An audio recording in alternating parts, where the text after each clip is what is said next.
جو گوشے کشنا سارے خیال کریں.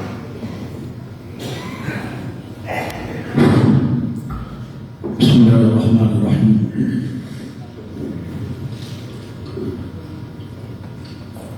سونے و چاندی کے نصاب کا معیار اور ضمن نصاب کا مسئلہ. یہ مجلس تحقیقات شرعیہ نے موضوع بنایا.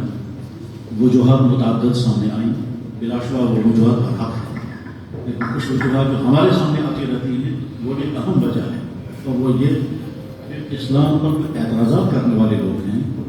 اس ذہن کے لوگ جب سوال کرتے ہیں کہ آپ کی زکوٰۃ کا نصاب ہی عجیب ہے. یہ میں اس لیے عرض کر رہا ہوں کہ میرے سامنے ہے کشمیر خوشی کیا لگا تھا اسلام، اور اس کے پس پردہ کام کر رہا تھا وہ ذہن جو گامدی صاحب ہے. شاید ہو سکتا ہے آپ کے ذہن میں ہوگا کہ وہ اس میں تبدیلیوں کی کوشش کرتے ہیں، ریاست کو حق دیتے ہیں کہ وہ زکوٰۃ کے نصاب میں تبدیلی کریں. وہ ذہن پیچھے سے کام کر رہا ہے. لہذا جو اعتراض کی چیزیں وہ سامنے لاتے ہیں ان میں سے یہی مسئلہ ہے کہ ایک طرف سے آپ اس آدمی پر زکوٰۃ لازم کر رہے ہیں جس کے پاس مالیت 40,000 کی، دوسری طرف سے آپ اس پر زکوٰۃ لازم نہیں کر رہے جس کے پاس مالیت 4 لاکھ. اس وقت جب ہم حساب کر رہے تھے سری نگر میں تو یہی صورت آپ سامنے آئی. اب عام مسلمان کو مطمئن کرنا تو آسان ہے، بھائی اللہ کا حکم ہے، جس طرح سے اللہ کے نبی نے فرمایا اس کو تبدیل نہیں کر سکتے، لیکن جو یہ والا ذہن ہے اس ذہن کو مطمئن کرنا آسان ہے. تو ایک وجہ یہ تھی.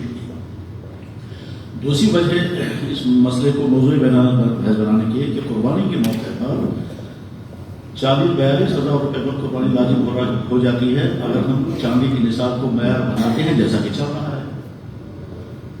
جن علاقوں میں بڑے جانور کی قربانی نہیں ہو پاتی ہے ان علاقوں میں لوگ چھوٹے جانور کی قربانی کرتے ہیں تو 10-15 ہزار روپے کے ایک جانور آتا ہے.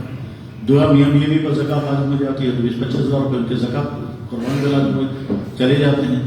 تو بعد میں وہ تشویش میں پڑ جاتے ہیں کہ اگر ہم قربانی کر رہے ہیں تو یہ مشکل ہے، نہ کر رہے ہیں تو کیا کریں. ان 2 وجوہات کی بنا پر یہ مسئلہ موضوع بحث بنانا بہت مناسب ہوا. میں مبارکباد پیش کروں گا میں تحقیقات آپ کو اس بارے میں. تلخیص مقالات اور عرض مسئلہ کے سلسلے میں جو عرضی کی گئی ہے اس کی بھی تحصیل بہت ضروری ہے. خاص طور پر ڈاکٹر فہیم اختر صاحب نے جس تجزیے کے ساتھ عرض مسئلہ پیش کیا ہے بہت قابل تحصیل. جن مسائل پر بحث ہو رہی ہے ان مسائل میں ایک چیز کے متعلق حضرت مولانا عطیہ صاحب نے بالکل صراحتاً فرمایا اور حقیقت کو یہ ہے کہ چاندی کی نصاب کو تبدیل نہیں کیا جا سکتا نہ اس کو ترک کیا جا سکتا. اس کا تو سوچا بھی نہیں جا سکتا. اب ہمارے سامنے 2 راستے ہیں نعوذ باللہ من ذالک. یا تو ہم چاندی کی نصاب کو تابع کر دیں سونے کے، وہ ہو ہی نہیں سکتا. دوسری صورت یہ ہے کہ ہم چاندی کی نصاب کو برقرار رکھیں تو یہ الجھنیں جو سامنے ہو.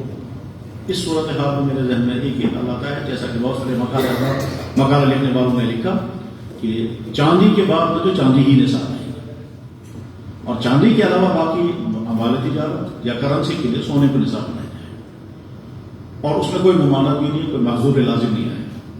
لیکن ظاہر ہے اس کے لیے تمام حضرات کا اتفاق ضروری ہے. سب جیسا کہ حضرت مولانا عطیہ صاحب نے فرمایا کہ تمام لوگ اپنی اپنی رائے رکھتے ہیں، کوئی کسی طرح کی تحقیق نہیں کر سکتا، کرنا بھی نہیں چاہیے. الحمدللہ ہمارے ان تمام فقہی مجالس میں اور